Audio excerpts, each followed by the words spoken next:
Kita bergeser ke topik olahraga, Saudara. Pelatih Timnas U23 Shin Tae-yong marah dengan keputusan wasit yang diduga memihak Qatar dalam laga perdana grup A Piala Asia U23. Dalam pertandingan itu, skuad Garuda Muda harus mengakui keunggulan Qatar. Shin Tae-yong marah sekaligus kecewa dengan kepemimpinan wasit Nasrullah Kabirov dalam laga Indonesia melawan Qatar pada Senin malam. Shin Tae-yong menilai keputusan yang dikeluarkan wasit menguntungkan sang tuan rumah. Shin Tae-yong bahkan menyebut laga Indonesia versus Qatar sebagai pertunjukan komedi.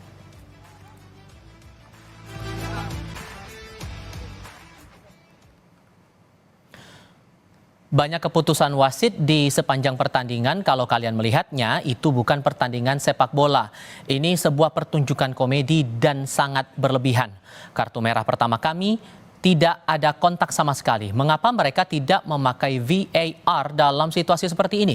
Kata Shin Tae-yong dalam konferensi pers usai laga.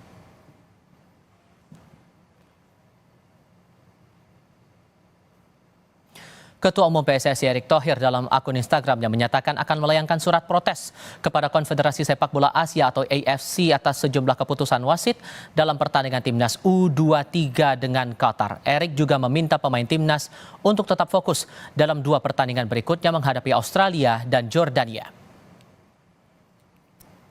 Ini bukan akhir. Kita main tadi sesuai dengan hati kita. Kita PSSI akan tayangkan surat protes. Kartu merah, IVAR, mesti nggak kartu merah. Nah, kita protes. Tapi jangan sampai game ini merusak fokus kalian. Kita belum selesai, masih ada 2 game. Dan kita harus fight. Itulah kita. Setuju? Setuju. Tadi kalian main ber-9 fight. 11 harus bisa fight. Dan kalian lihat seluruh rakyat Indonesia itu lihat netizen, sosial media, semua sama kita. Ada sejumlah keputusan wasit Nasrullah Kabirov yang dinilai merugikan Timnas U23 di laga Indonesia melawan Qatar. Mulai dari keputusan yang memberikan penalti untuk Qatar hingga kartu merah untuk Ivar Jenner pada menit ke-46. Wasit menilai Ivar menginjak lutut bek Qatar. Keputusan itu diprotes keras Shin Tae-yong karena di tayangan ulang Ivar tidak melakukan tackle keras.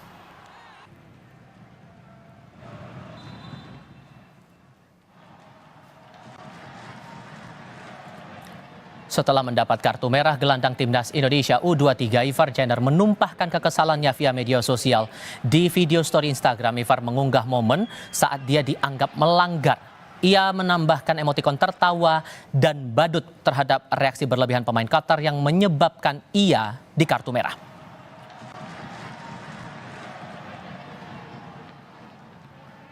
Wasit kontroversial yang memimpin laga Qatar dan Garuda Muda di Piala Asia U23 adalah Nasrullah Kabirov.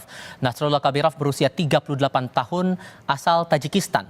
Ia tercatat sebagai wasit FIFA sejak 2013 dan sejak 2017 ia memimpin pertandingan di Liga Pertama Tajikistan. Ia juga memimpin sejumlah laga internasional seperti AFC Cup, Asian Games, dan SEA Games.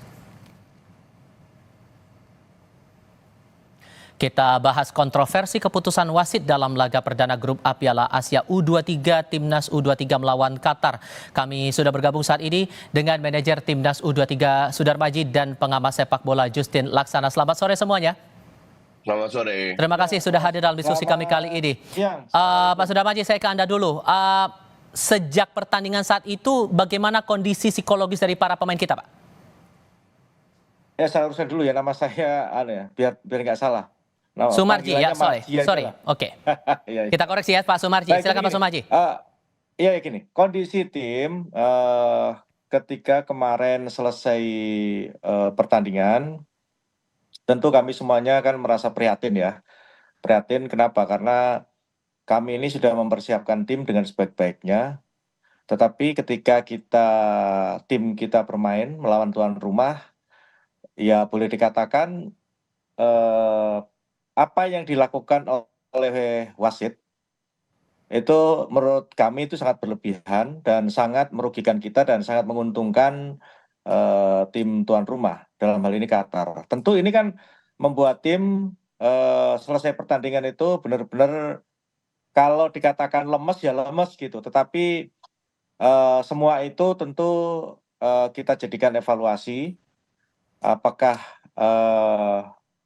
dengan adanya kejadian itu kita harus bisa berbenah lebih baik lagi, dan itu tentu dengan adanya kejadian ini kan kita berupaya sebisa mungkin untuk bisa memberikan pemahaman kepada para pemain khususnya, karena dengan kita bisa memberikan pemahaman kepada para pemain, tentu di pertandingan yang sangat besar seperti ini, memang segala kemungkinan itu bisa terjadi, terutama berkaitan dengan bagaimana tuan rumah itu diuntungkan oleh yang namanya wasit. Nah, Hmm. semalam tentu kita bisa melihat bagaimana perannya wasit. Mungkin wasit itu sebagai pemain ke-12, artinya pemain yang memenangkan gitu. Hmm. Nah, tapi itulah faktanya, itulah fakta yang terjadi, dan dengan adanya kejadian itu, maka kami tidak boleh terus merenungi itu, dan semalam Ketua Umum sudah juga memberikan motivasi kepada kita semuanya. Sampai dengan pagi tadi, pada saat makan pagi, saya juga berikan motivasi kepada para pemain. Ini tadi latihan di lapangan juga kita berikan motivasi kepada pemain agar supaya kejadian kemarin itu jangan diingat-ingat terus. Kita lupakan dan kita tata pertandingan 2 game berikutnya lawan Australia dan lawan Jordan. Hal yang Sehingga aneh itu menurut teman-teman itu sebatas pada kartu merah yang dilayangkan ke Ivar Jenner, atau ada hal lain juga yang dirasa ini patut untuk diprotes begitu? iya, jadi kan kelihatan sekali itu. Yang pertama, bagaimana perlakuan wasit terhadap para pemain timnas Garuda kan. Hmm? Dari kartu kuning pertama ke Ivar itu ya boleh dikatakan itu sesuatu yang mestinya orang awam yang nggak ngerti bola aja bisa melihat bahwa itu harusnya tidak harus dikartu gitu. Hmm. Yang pertama itu pun kami kan juga sudah ingatkan ketika di ruang ganti, itu sudah diingatkan betul, karena memang keberpihakan wasit itu sudah kelihatan gitu, kelihatan sekali. Terus yang kedua, kalau kita melihat bagaimana wasit ini memimpin pertandingan benar-benar ya tidak fair begitu. Bagaimana contoh misalkan Witan di-tackling dari belakang kayak begitu, ya tadinya sudah ngambil kartu merah, saya pikir kartu merah itu kita sudah senang, wah ini Hmm, hmm.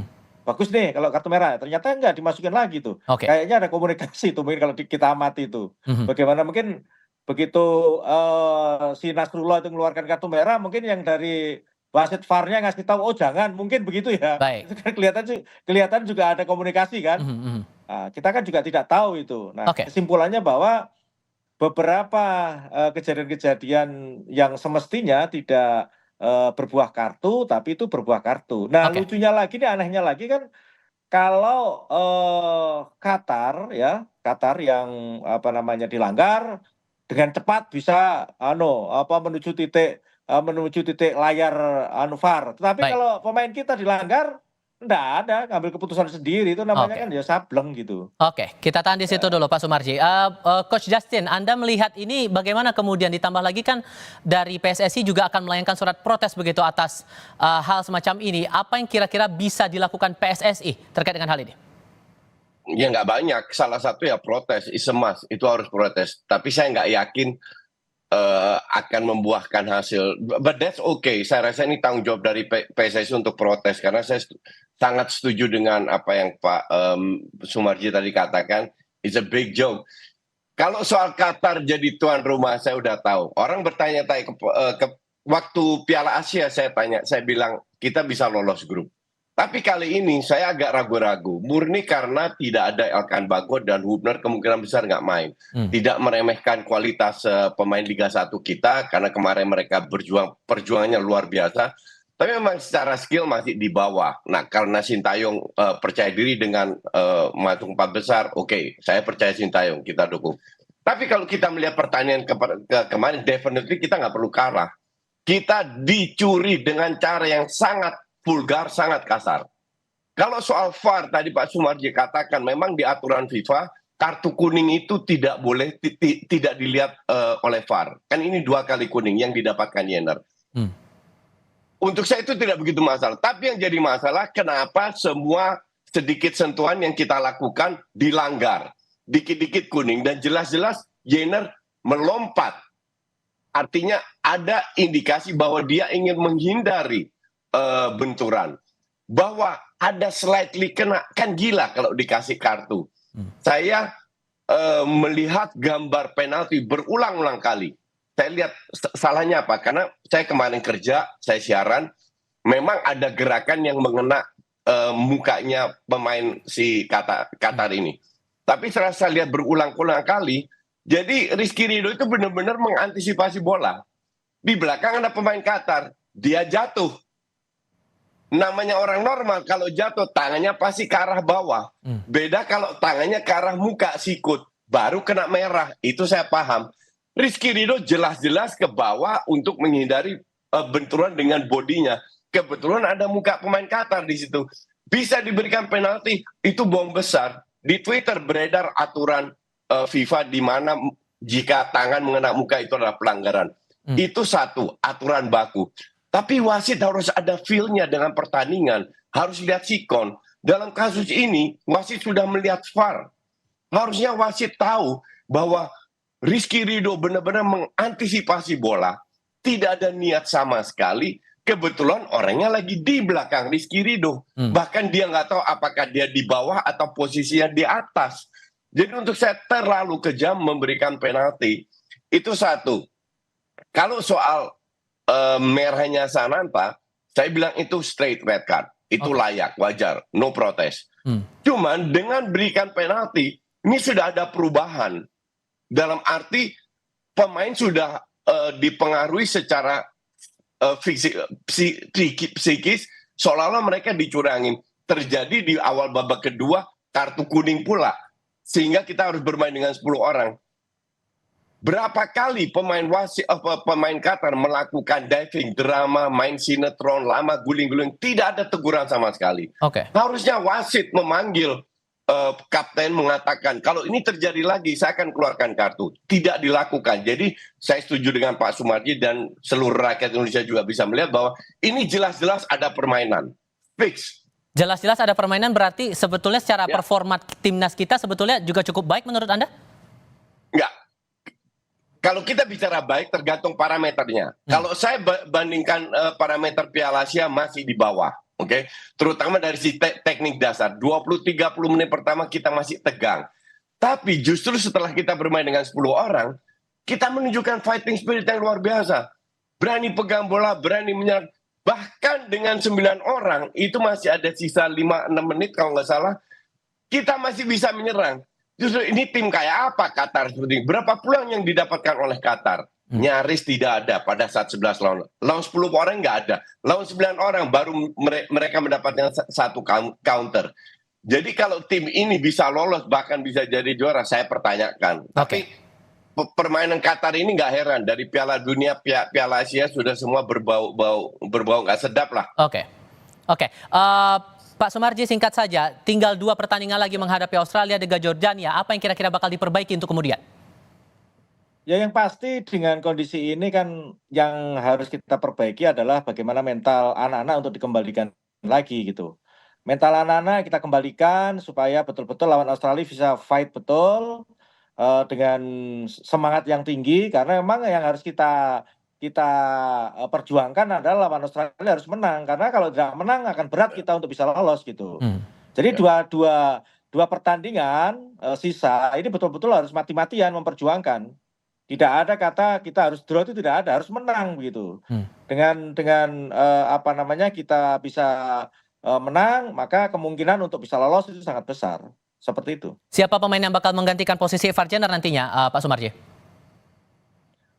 Kebetulan kan kalau kita lihat posisinya Ivar ini kan ada beberapa yang biasa ditempatkan di situ. Marcelo juga bisa didorong ke depan. Jadi saya kira kalau komposisi pemain itu tidak perlu diragukan lah dengan tidak bisa mainnya si Ivar. Doa terbaik. Tinggal bagaimana nanti kita mengantisipasi. Dan tentunya doa terbaik untuk timnas kita menghadapi laga-laga berikutnya. Pak Sumarji, Coach Justin, terima kasih banyak sudah mau hadir dalam diskusi kami kali ini. Selamat sore semuanya. Sama-sama. Ya, selamat sore. Selamat siang.